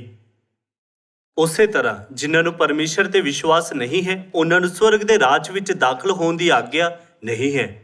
ਜੰਗਲ ਵਿੱਚ 속에서 ਬਿਨਾਂ ਵਿਸ਼ਵਾਸ ਦੇ ਲੋਕਾਂ ਨੂੰ ਛਾਨਿਆ ਗਿਆ ਸੀ, ਕਿਉਂਕਿ ਉਹਨਾਂ ਦਾ ਪਰਮੇਸ਼ਰ ਤੇ ਕੋਈ ਵਿਸ਼ਵਾਸ ਨਹੀਂ ਸੀ। ਇਸ ਲਈ ਇਜ਼ਰਾਈਲੀਆਂ ਨੇ ਜਦੋਂ ਉਹਨਾਂ ਦੀਆਂ ਤਕਲੀਫਾਂ ਦਾ ਹੱਲ ਨਹੀਂ ਹੋਇਆ, ਤਦ ਉਹਨਾਂ ਨੇ ਪਰਮੇਸ਼ਰ ਦੇ ਹੁਕਮਾਂ ਦੀ ਉਲੰਘਣਾ ਕੀਤੀ। ਭਾਵੇਂ ਉਹਨਾਂ ਨੇ ਪਰਮੇਸ਼ਰ ਤੇ ਵਿਸ਼ਵਾਸ ਕਰਨ ਦਾ ਦਾਅਵਾ ਕੀਤਾ, ਪਰ ਉਹ ਪਰਮੇਸ਼ਰ ਨੂੰ ਆਪਣੇ ਜੀਵਨ ਨੂੰ ਸੁਵਿਧਾਜਨਕ ਬਣਾਉਣ ਲਈ ਸਿਰਫ ਇੱਕ ਉਪਕਰਨ ਦੇ ਰੂਪ ਵਿੱਚ ਮੰਨਦੇ ਸੀ। ਅੱਜ ਸਾਨੂੰ ਇਸ ਪ੍ਰਸ਼ਨ ਨੂੰ ਆਪਣੇ ਮਨ ਵਿੱਚ ਡੂੰਘਾਈ ਨਾਲ ਲਿਖਣਾ ਚਾਹੀਦਾ ਹੈ। 하는 이 ਪਰਮੇਸ਼ਰ ਨੇ ਇਜ਼ਰਾਈਲੀਆਂ ਲਈ ਇਹ ਹਾਲਾਤ ਕਿਉਂ ਹੋਣ ਦਿੱਤੇ? 육배 기표로 새겨야 되겠습니다. ਕਿ ਤੁਸੀਂ ਲਾਜ਼ਰ ਨੂੰ ਨਹੀਂ ਜਾਣਦੇ ਜੋ ਯਹੂਨਾ ਅਧਿਆਇ 11 ਵਿੱਚ ਦਰਜ ਹੈ। ਉਹ ਇੱਕ ਵਾਰ ਮਰ ਗਿਆ ਸੀ, ਪਰ ਉਹ ਉੱਠਿਆ ਅਤੇ ਜਿਉਂਦਾ ਕਬਰ ਤੋਂ ਬਾਹਰ ਨਿਕਲਿਆ, ਹੈ ਨਾ। ਲਾਜ਼ਰ ਦੀ ਭੈਣ ਮਾਰਥਾ ਨੇ ਇਹ ਕਹਿੰਦੇ ਹੋਏ ਯਿਸੂ ਨੂੰ ਲਾਜ਼ਰ ਦੀ ਕਬਰ ਵਿੱਚ ਜਾਣ ਤੋਂ ਰੋਕਣ ਦੀ ਕੋਸ਼ਿਸ਼ ਕੀਤੀ। 나을지나 되는데 이미 ਹੇ ਪ੍ਰਭੂ, ਉਸ ਵਿੱਚੋਂ ਹੁਣ ਤੇ ਬਦਬੂ ਆਉਂਦੀ ਹੈ, ਕਿਉਂਕਿ ਉਸ ਨੂੰ ਮਰੇ 4 ਦਿਨ ਹੋ ਗਏ। ਤੁਹਾਨੂੰ ਸਾਡੇ ਬਾਰੇ ਇੰਨਾ ਚਿੰਤਿਤ ਹੋਣ ਦੀ ਜ਼ਰੂਰਤ ਨਹੀਂ ਹੈ। ਯਿਸੂ ਨੇ ਕਿਹਾ, ਜੋ ਕੋਈ ਮੇਰੇ ਤੇ ਵਿਸ਼ਵਾਸ ਕਰਦਾ ਹੈ, ਜੇ ਉਹ ਮਰ ਵੀ ਜਾਵੇ ਤਦ ਵੀ ਜੀਏਗਾ, ਅਤੇ ਜੋ ਕੋਈ ਜਿਉਂਦਾ ਹੈ ਅਤੇ ਮੇਰੇ ਤੇ ਵਿਸ਼ਵਾਸ ਕਰਦਾ ਹੈ, ਉਹ ਸਦੀਪਕ ਕਾਲ ਤੱਕ ਨਾ ਮਰੇਗਾ। ਕੀ ਤੂੰ ਇਸ ਗੱਲ ਤੇ ਵਿਸ਼ਵਾਸ ਕਰਦੀ ਹੈ? ਮਾਰਥਾ ਨੇ ਉੱਤਰ ਦਿੱਤਾ, ਹਾਂਜੀ ਪ੍ਰਭੂ, ਭਾਵੇਂ ਮੈਂ ਵਿਸ਼ਵਾਸ ਕਰਦੀ ਹਾਂ, ਮੈਂ ਕਦੇ ਵੀ ਕਿਸੇ ਅਜਿਹੇ ਵਿਅਕਤੀ ਨੂੰ ਨਹੀਂ ਦੇਖਿਆ ਜੋ ਮਰ ਗਿਆ ਅਤੇ ਫਿਰ ਤੋਂ ਜਿਉਂਦਾ ਹੋ ਗਿਆ। ਇਸ ਲਈ ਯਿਸੂ ਨੇ ਉਸ ਨੂੰ ਇਹ ਚਮਤਕਾਰ ਦੇਖਣ ਦਿੱਤਾ, ਹੇ ਲਾਜ਼ਰ ਨਿਕਲ ਆ। ਉਸ ਵਕਤ ਲਾਜ਼ਰ ਪੂਰੇ ਸਰੀਰ ਨੂੰ ਕਫਨ ਨਾਲ ਬੰਨੇ ਸਮੇਤ ਉਹ ਨਿਕਲ ਆਇਆ। ਪਰਮੇਸ਼ਰ ਨੇ ਲਾਜ਼ਰ ਤੇ ਇਸ ਤਰ੍ਹਾਂ ਦੀ ਕਿਰਪਾ ਕਿਉਂ ਦਿਖਾਈ? 하셨느냐 이겁니다. ਬਹੁਤ ਸਾਰੇ ਕੋੜੀਆਂ ਵਿੱਚੋਂ ਪਰਮੇਸ਼ਰ ਨੇ 몇 사람만 ਕੁਝ ਹੀ ਲੋਕਾਂ ਨੂੰ ਕਿਉਂ ਚੰਗਾ ਕੀਤਾ? ਪਰਮੇਸ਼ਰ ਲੋਕਾਂ ਤੋਂ ਇਹ ਨਹੀਂ ਚਾਹੁੰਦੇ ਕਿ ਉਹ ਇਸ ਤਰ੍ਹਾਂ ਦੇ ਚਮਤਕਾਰਾਂ ਕਰਕੇ ਹੀ ਉਹਨਾਂ ਤੇ ਵਿਸ਼ਵਾਸ ਕਰਨ। ਕਦੇ-ਕਦੇ ਪਰਮੇਸ਼ਰ ਆਪਣੇ ਲੋਕਾਂ ਨੂੰ ਨਮਰ ਬਣਾਉਂਦੇ ਹਨ, ਉਹਨਾਂ ਨੂੰ ਭੁੱਖਾ ਰੱਖਦੇ ਹਨ ਅਤੇ ਉਹਨਾਂ ਨੂੰ ਮਾੜੇ ਹਾਲਾਤਾਂ ਵਿੱਚ ਪਾਉਂਦੇ ਹਨ, ਪਰ ਕਦੇ-ਕਦੇ ਉਹਨਾਂ ਨੂੰ ਅਨੁਕੂਲ ਹਾਲਾਤਾਂ ਵਿੱਚ ਪਾਉਂਦੇ ਹਨ। ਇਹਨਾਂ ਸਾਰੀਆਂ ਪ੍ਰਕਿਰਿਆ ਜ਼ਰੀਏ ਪਰਮੇਸ਼ਰ ਉਹਨਾਂ ਲੋਕਾਂ ਦੀ ਤਲਾਸ਼ ਅਤੇ ਚੁਣ ਰਹੇ ਹਨ ਜੋ ਅੰਤ ਤੱਕ ਵੀ ਪਰਮੇਸ਼ਰ ਤੇ ਆਪਣਾ ਵਿਸ਼ਵਾਸ ਨਹੀਂ ਗੁਆਉਣਗੇ। ਅਸੀਂ ਸਵਰਗ ਦੇ ਪਾਪੀ ਹਾਂ। ਧਰਤੀ ਤੇ ਆਉਣ ਤੋਂ ਬਾਅਦ ਪਾਪੀਆਂ ਨੂੰ ਪਰਮੇਸ਼ਰ ਦਾ ਲਾਭ ਨਹੀਂ ਚੁੱਕਣਾ ਚਾਹੀਦਾ। ਉਦਾਹਰਨ ਲਈ, ਜੇ ਲੋਕ ਇਸ ਕਰਕੇ ਵਿਸ਼ਵਾਸ ਕਰਦੇ ਹਨ ਕਿ ਮੇਰੇ ਲਈ ਇਹ ਜਾਂ ਉਹ ਕਰਨ ਲਈ ਮੈਨੂੰ ਪਰਮੇਸ਼ਰ ਦੀ ਜ਼ਰੂਰਤ ਹੈ, ਉਹ ਗਲਤ ਹਨ। ਜੇ ਪਾਪੀਆਂ ਨੂੰ ਇਕੱਲਾ ਛੱਡ ਦਿੱਤਾ ਜਾਂਦਾ ਤਦ ਉਹਨਾਂ ਨੂੰ ਸਦੀਪਕ ਨਰਕ ਵਿੱਚ ਭੇਜਿਆ ਜਾਣਾ ਪੱਕਾ ਸੀ। ਪਰਮੇਸ਼ਰ ਸਵਰਗੀ ਪਾਪੀਆਂ ਲਈ ਇਸ ਧਰਤੀ ਤੇ ਆਏ ਜੋ ਇਸ ਤਰ੍ਹਾਂ ਦੀ ਸਜ਼ਾ ਪਾਉਣ ਦੇ ਯੋਗ ਹਨ। ਇੱਕ ਵਾਰ ਫਿਰ ਉਹਨਾਂ ਨੂੰ ਛੁਟਕਾਰੇ ਦੀ ਹੈਰਾਨੀਜਨਕ ਕਿਰਪਾ ਪ੍ਰਦਾਨ ਕੀਤੀ। ਪਰਮੇਸ਼ਰ ਨੇ ਉਹਨਾਂ ਸਾਰੇ ਪਾਪਾਂ ਨੂੰ ਮਾਫ ਕਰ ਦਿੱਤਾ ਜੋ ਉਹਨਾਂ ਨੇ ਬੀਤੇ ਸਮੇਂ ਵਿੱਚ ਕੀਤੇ ਸੀ। ਕਿਸ ਨੂੰ ਸਵਰਗੀ ਘਰ ਵਾਪਸ ਜਾਣ ਦੀ ਆਗਿਆ ਹੈ? 하셨느냐 하면 ਸਿਰਫ ਉਹੀ ਲੋਕੀ ਜੋ ਪਰਮੇਸ਼ਰ ਤੇ ਵਿਸ਼ਵਾਸ ਕਰਦੇ ਹਨ। ਫਿਰ ਵਿਸ਼ਵਾਸ ਕੀ ਹੈ? ਇਸ ਨੂੰ ਵੱਖਰਾ ਕਰਨ ਲਈ ਪਰਮੇਸ਼ਰ ਹਰ ਦਿਨ ਸਾਡੇ ਆਲੇ ਦੁਆਲੇ ਕਈ ਵੱਖਰੇ ਹਾਲਾਤਾਂ ਨੂੰ ਹੋਣ ਦਿੰਦੇ ਹਨ। ਉਹਨਾਂ ਹਾਲਾਤਾਂ ਵਿੱਚ ਪਰਮੇਸ਼ਰ ਇਹ ਨਿਰਧਾਰਿਤ ਕਰਦੇ ਹਨ ਕਿ ਸਾਨੂੰ ਉਹਨਾਂ ਤੇ ਵਿਸ਼ਵਾਸ ਹੈ ਜਾਂ ਨਹੀਂ। ਜਦ ਡੀਐਨਏ ਟੈਸਟਿੰਗ ਮੌਜੂਦ ਨਹੀਂ ਸੀ ਤਦ ਸੁਲੇਮਾਨ ਨੇ ਸੱਚੀ ਮਾਂ ਅਤੇ ਝੂਠੀ ਮਾਂ ਵਿੱਚ ਅੰਤਰ ਕਿਵੇਂ ਕੀਤਾ? ਉਸਨੇ ਸੱਚੀ ਮਾਂ ਦੇ ਕੁਦਰਤੀ ਪਿਆਰ ਅਤੇ ਆਪਣੇ ਬੱਚੇ ਦੇ ਪ੍ਰਤੀ ਦਇਆ ਕਰਕੇ ਅੰਤਰ ਕੀਤਾ ਅਤੇ ਸੱਚੀ ਮਾਂ ਨੂੰ ਪਛਾਣ ਸਕਿਆ। ਪਰਮੇਸ਼ਰ ਇਸ ਗੱਲ ਦੀ ਜਾਂਚ ਕਰ ਰਹੇ ਹਨ ਕਿ ਲੋਕ ਅਸਲ ਵਿੱਚ ਉਹਨਾਂ ਤੇ ਵਿਸ਼ਵਾਸ ਕਰਦੇ ਹਨ ਜਾਂ ਨਹੀਂ। ਭਾਵੇਂ ਉਹ ਆਪਣੇ ਮੂੰਹ ਤੋਂ ਹੇ ਪ੍ਰਭੂ ਕਹਿੰਦੇ ਹਨ। ਇਜ਼ਰਾਈਲੀਆਂ ਨੇ ਕਿਹਾ ਮੈਂ ਪਰਮੇਸ਼ਰ ਤੇ ਵਿਸ਼ਵਾਸ ਕਰਦਾ ਹਾਂ। ਹਾਲਾਂਕਿ ਜਦੋਂ ਉਹ ਇੱਕ ਮੁਸ਼ਕਿਲ ਹਾਲਾਤ ਵਿੱਚ ਪਾ ਦਿੱਤੇ ਗਏ ਤਦ ਉਹਨਾਂ ਨੇ ਪਰਮੇਸ਼ਰ ਨਾਲ ਕਿਸ ਤਰ੍ਹਾਂ ਵਿਵਹਾਰ ਕੀਤਾ? ਭਾਵੇਂ ਉਹਨਾਂ ਨੇ ਪਰਮੇਸ਼ਰ ਤੇ ਵਿਸ਼ਵਾਸ ਕਰਨ ਅਤੇ ਪਰਮੇਸ਼ਰ ਦੇ ਲੋਕ ਹੋਣ ਦਾ ਦਾਅਵਾ ਕੀਤਾ ਸੀ, 하나님을 ਉਹਨਾਂ ਨੇ ਪਰਮੇਸ਼ਰ ਅੱਗੇ ਪਿੱਠ ਕਰਕੇ ਉਹਨਾਂ ਨਾਲ ਵਿਸ਼ਵਾਸਘਾਤ ਕੀਤਾ। ਇਜ਼ਰਾਈਲੀਆਂ ਨੇ ਇਹ ਕਹਿੰਦੇ ਹੋਏ ਸ਼ਿਕਾਇਤ ਕੀਤੀ ਕਿ ਇਹ ਵਧੀਆ ਨਹੀਂ ਸੀ ਜਦੋਂ ਅਸੀਂ ਮਿਸਰ ਦੇਸ਼ ਵਿੱਚ ਸੀ, ਤੂੰ ਸਾਨੂੰ ਇਸ ਜੰਗਲ ਵਿੱਚ ਕਿਉਂ ਲਿਆਇਆ ਤੇ ਭੁੱਖਾ ਮਰਵਾ ਰਿਹਾ ਹੈ। ਉਹਨਾਂ ਦਾ ਲਗਾਤਾਰ ਇਹ ਬੋਲਣਾ ਸੁਣਦੇ ਹੋਏ ਪਰਮੇਸ਼ਰ ਦਾ ਦਿਲ ਟੁੱਟ ਗਿਆ। ਇੱਕ ਵਾਰ ਫਿਰ ਉਹਨਾਂ ਨੇ ਲੋਕਾਂ ਨੂੰ ਛਾਨਿਆ ਜਿਨ੍ਹਾਂ ਵਿੱਚ ਵਿਸ਼ਵਾਸ ਨਹੀਂ ਸੀ। ਜਦ ਕਣਕ ਅਤੇ ਤੂੜੀ ਇਕੱਠੇ ਹੁੰਦੇ ਹਨ ਤਾਂ ਦੋਨਾਂ ਵਿੱਚ ਅੰਤਰ ਕਰਨਾ ਮੁਸ਼ਕਿਲ ਹੁੰਦਾ ਹੈ। ਹਾਲਾਂਕਿ ਜਦੋਂ ਹਵਾ ਚੱਲਦੀ ਹੈ ਤਦ ਸਾਰੀ ਤੂੜੀ ਉੱਡ ਜਾਵੇਗੀ, ਸਿਰਫ ਇੱਕ ਚੀਜ਼ ਬਚੀ ਰਹੇਗੀ, ਉਹ ਹੈ ਕਣਕ। ਪਰਮੇਸ਼ਰ ਜ਼ਰੂਰ ਦੋਨਾਂ ਨੂੰ ਵੱਖ ਕਰਨਗੇ। ਉਹ ਫਿਰ ਤੋਂ ਵਿਵਸਥਾ ਸਾਰ ਅਧਿਆਇ 8 ਵਚਨ 2 ਨੂੰ ਦੇਖੀਏ। ਤੁਸੀਂ ਸਾਰੇ ਉਸ ਰਾਸਤੇ ਨੂੰ ਯਾਦ ਰੱਖੋ ਜਿਹਦੇ ਵਿੱਚ ਯਹੋਵਾ ਤੁਹਾਡਾ ਪਰਮੇਸ਼ਰ ਤੁਹਾਨੂੰ 40 ਵਰ੍ਹੇ ਉਜਾੜ ਵਿੱਚ ਲਈ ਫਿਰਦਾ ਰਿਹਾ, ਤਾਂ ਜੋ ਉਹ ਤੁਹਾਨੂੰ ਅਧੀਨ ਕਰੇ ਅਤੇ ਪਰਖੇ ਅਤੇ ਜਾਣੋ ਭਾਈ ਤੁਹਾਡੇ ਮਨ ਵਿੱਚ ਕੀ ਹੈ, ਅਰਥਾਤ ਕਿ ਤੁਸੀਂ ਉਸ ਦੇ ਹੁਕਮਾਂ ਉੱਤੇ ਚੱਲੋਗੇ ਵੀ ਕਿ ਨਹੀਂ। ਪਰਮੇਸ਼ਰ ਨੇ ਇਹ ਜਾਣਨ ਲਈ ਉਹਨਾਂ ਦੀ ਪ੍ਰੀਖਿਆ ਲਈ ਕਿ ਉਹ ਪਰਮੇਸ਼ਰ ਦੇ ਵਚਨ ਦਾ ਪਾਲਣ ਕਰਨਗੇ ਜਾਂ ਨਹੀਂ, ਅਤੇ ਉਹ ਪਰਮੇਸ਼ਰ ਤੇ ਵਿਸ਼ਵਾਸ ਕਰਦੇ ਹਨ ਜਾਂ ਨਹੀਂ। 시험하셨고 ਇਜ਼ਰਾਈਲੀਆਂ ਨੂੰ ਸਬਤ ਦੇ ਦਿਨ ਦੀ ਸੱਚਾਈ ਸਿਖਾਉਣ ਲਈ ਪਰਮੇਸ਼ਰ ਨੇ ਉਹਨਾਂ ਨੂੰ 5 ਦਿਨ ਤੱਕ ਮੰਨ ਦਿੱਤਾ, ਪਰ 6ਵੇਂ ਦਿਨ ਸਬਤ ਦੇ ਦਿਨ ਤੋਂ ਇੱਕ ਦਿਨ ਪਹਿਲਾਂ ਉਹਨਾਂ ਨੂੰ 2 ਗੁਣਾ ਦਿੱਤਾ। 배나 주셨습니다. 7ਵੇਂ ਦਿਨ ਸਬਤ ਦੇ ਦਿਨ ਸਵਰਗ ਤੋਂ ਕੋਈ ਮਨ ਨਹੀਂ ਆਇਆ। ਪਰਮੇਸ਼ਰ ਨੇ ਇਜ਼ਰਾਈਲੀਆਂ ਦੇ ਜੀਵਨ ਵਿੱਚ ਸਾਰੇ ਹਾਲਾਤਾਂ ਦਾ ਨਿਰਮਾਣ ਕੀਤਾ ਤਾਂ ਜੋ ਉਹ ਪਰਮੇਸ਼ਰ ਦੇ ਵਚਨਾਂ ਦਾ ਪਾਲਣ ਕਰ ਸਕਣ। ਕਿ ਪਰਮੇਸ਼ਰ ਨੇ ਉਹਨਾਂ ਸਾਰਿਆਂ ਨੂੰ ਉਜਾੜ ਵਿੱਚ ਸਿੱਖਿਅਤ ਨਹੀਂ ਕੀਤਾ ਤਾਂ ਜੋ ਉਹ ਕਨਾਨ ਦੇਸ਼ ਵਿੱਚ ਦਾਖਲ ਹੋਣ ਤੋਂ ਬਾਅਦ ਵੀ ਪਰਮੇਸ਼ਰ ਦੇ ਹੁਕਮਾਂ, ਵਿਧੀਆਂ ਅਤੇ ਨਿਯਮਾਂ ਨੂੰ ਨਾ ਭੁੱਲਣ। 것이 아니겠습니까? ਪਰਮੇਸ਼ਰ ਨੇ ਸਭ ਕੁਝ ਕੀਤਾ। ਜੇ ਇਜ਼ਰਾਈਲੀ ਯਰੀਹੋ ਦੇ ਚਾਰੋਂ ਪਾਸੇ 7 ਵਾਰ ਚੱਕਰ ਨਾ ਲਾਉਂਦੇ, ਪਰਮੇਸ਼ਰ ਫਿਰ ਵੀ ਇਸ ਨੂੰ ਨਸ਼ਟ ਕਰ ਸਕਦੇ ਸੀ। ਜੇ ਮੂਸਾ ਨੇ ਆਪਣੀ ਸੋਟੀ ਨੂੰ ਲਾਲ ਸਮੁੰਦਰ ਤੇ ਨਾ ਮਾਰਿਆ ਹੁੰਦਾ, ਫਿਰ ਵੀ ਪਰਮੇਸ਼ਰ ਉਸ ਨੂੰ 2 ਭਾਗਾਂ ਵਿੱਚ ਵੰਡ ਸਕਦੇ ਸੀ। ਉਸੇ ਤਰ੍ਹਾਂ ਪਰਮੇਸ਼ਰ ਇੱਕ ਪਲ ਵਿੱਚ ਵੀ ਸਾਨੂੰ ਪਰੇਸ਼ਾਨ ਕਰਨ ਵਾਲੀਆਂ ਸਾਰੀਆਂ ਮੁਸ਼ਕਿਲਾਂ ਨੂੰ ਦੂਰ ਕਰ ਸਕਦੇ ਹਨ।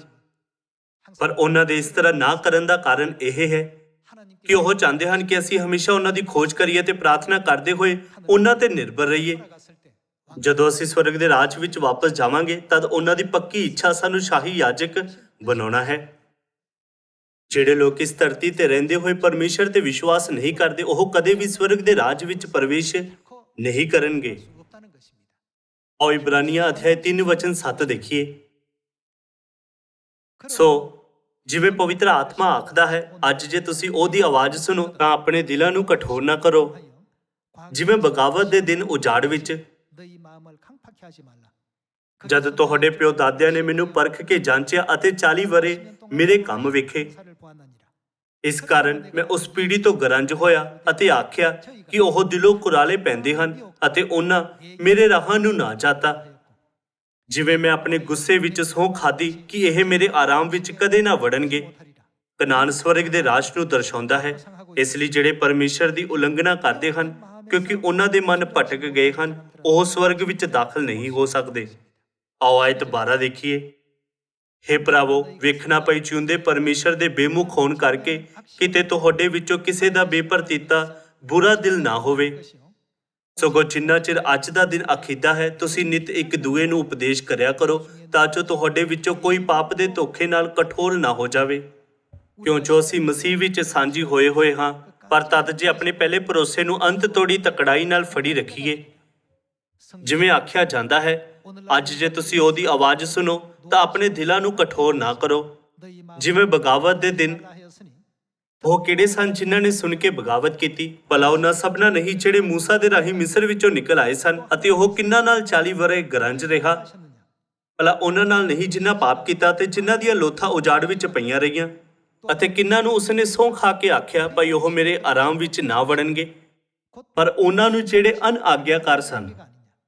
ਅਸੀਂ ਇਹ ਵੇਖਦੇ ਹਾਂ ਕਿ ਉਹ ਕਿਉਂ ਨਾ ਵੜ ਸਕੇ, ਉਹ ਬੇਪਰਤੀਤੀ ਦੇ ਕਾਰਨ ਉਸ ਵਿੱਚ ਨਾ ਵੜ ਸਕੇ। ਉਹਨਾਂ ਦੀ ਅਨਆਗਿਆਕਾਰੀ ਇੱਕ ਸੰਕੇਤ ਹੈ ਜਿਸ ਦੇ ਜ਼ਰੀਏ ਅਸੀਂ ਉਹਨਾਂ ਦੇ ਮਨਾਂ ਵਿੱਚ ਅਵਿਸ਼ਵਾਸ ਨੂੰ ਆਸਾਨੀ ਨਾਲ ਪਛਾਣ ਸਕਦੇ ਹਾਂ। ਇਬਰਾਨੀ ਅਧਿਆਇ 3 ਵਚਨ 18 ਕਹਿੰਦਾ ਹੈ, 말씀 가운데서도 누가 ਅਤੇ ਕਿੰਨਾਂ ਨੂੰ ਉਸਨੇ ਸਹੁੰ ਖਾ ਕੇ ਆਖਿਆ ਭਾਈ ਉਹ ਮੇਰੇ ਆਰਾਮ ਵਿੱਚ ਨਾ ਵੜਨਗੇ, ਪਰ ਉਹਨਾਂ ਨੂੰ ਜਿਹੜੇ ਅਨਾਗਿਆਕਾਰ ਸਨ। ਅਸੀਂ ਇਹ ਵੇਖਦੇ ਹਾਂ ਕਿ ਉਹ ਬੇਪਰਤੀਤੀ ਦੇ ਕਾਰਨ ਉਸ ਵਿੱਚ ਨਾ ਵੜ ਸਕੇ। ਸਾਰੇ ਲੋਕੋ, ਸਾਡੇ ਰੋਜ਼ਾਨਾ ਜੀਵਨ ਵਿੱਚ ਸਰਵਸ਼ਕਤੀਮਾਨ ਪਰਮੇਸ਼ਰ ਉਹਨਾਂ ਲੋਕਾਂ ਜ਼ਰੀਏ ਜਿਨ੍ਹਾਂ ਕੋਲ ਸੱਚਾ ਵਿਸ਼ਵਾਸ ਹੈ, ਉਹਨਾਂ ਲੋਕਾਂ ਨੂੰ ਲਗਾਤਾਰ ਛਾਣ ਰਹੇ ਹਨ ਜਿਨ੍ਹਾਂ ਕੋਲ ਸੱਚਾ ਵਿਸ਼ਵਾਸ ਨਹੀਂ ਹੈ। ਸਿਰਫ ਆਪਣੇ ਸਾਹਮਣੇ ਆਉਣ ਵਾਲੇ ਸਾਰੇ ਹਾਲਾਤਾਂ ਤੇ ਧਿਆਨ ਕੇਂਦਰਿਤ ਕਰਨ ਦੀ ਬਜਾਏ ਆਓ ਅਸੀਂ ਖੁਦ ਨੂੰ ਪੁੱਛੀਏ, ਮੈਂ ਇਸ ਹਾਲਾਤ ਵਿੱਚ ਸਿਰਫ ਪਰਮੇਸ਼ਰ ਦੇ ਵਚਨ ਤੇ ਨਿਰਭਰ ਰਹਿੰਦੇ ਹੋਏ ਪਰਮੇਸ਼ਰ ਦੀ ਮਰਜ਼ੀ ਦਾ ਪਾਲਣ ਕਿਵੇਂ ਕਰ ਸਕਦਾ ਹਾਂ? ਭਰਾਵੋ ਅਤੇ ਭੈਣੋ, ਸਾਨੂੰ ਹਮੇਸ਼ਾ ਪਰਮੇਸ਼ਰ ਦੇ ਪ੍ਰਤੀ ਇਮਾਨਦਾਰ ਰਹਿਣਾ ਚਾਹੀਦਾ ਹੈ। ਸਾਨੂੰ ਆਪਣੇ ਬਾਕੀ ਜੀਵਨ ਦੇ ਸਾਰੇ ਹਾਲਾਤਾਂ ਵਿੱਚ ਧੰਨਵਾਦ ਦੇਣਾ ਚਾਹੀਦਾ ਹੈ। ਆਓ ਅਸੀਂ ਪਰਮੇਸ਼ਰ ਨੂੰ ਹੋਰ ਜਾਣਨ ਲਈ ਅੱਗੇ ਵਧੀਏ ਅਤੇ ਪਿਤਾ ਤੇ ਮਾਤਾ ਜੀ ਦੀ ਯੋਜਨਾ ਵਿੱਚ ਭਾਗ ਲਈਏ। 하시는 이 시대적인 섭리 속에 더욱더 은혜롭게 잘 동참하고 ਇਹ ਆਸ ਕਰਦੇ ਹੋਏ ਕਿ ਤੁਸੀਂ ਅਤੇ ਮੈਂ ਪਰਮੇਸ਼ਰ ਦਾ ਆਦਰ ਕਰਾਂਗੇ ਅਤੇ ਹਰ ਦਿਨ ਆਸ਼ੀਸ਼ਿਤ ਹੋਵਾਂਗੇ, ਮੈਂ ਇਸ ਉਪਦੇਸ਼ ਨੂੰ ਸਮਾਪਤ ਕਰਨਾ ਚਾਹੁੰਦਾ ਹਾਂ। ਤੁਹਾਡਾ ਬਹੁਤ ਬਹੁਤ ਧੰਨਵਾਦ।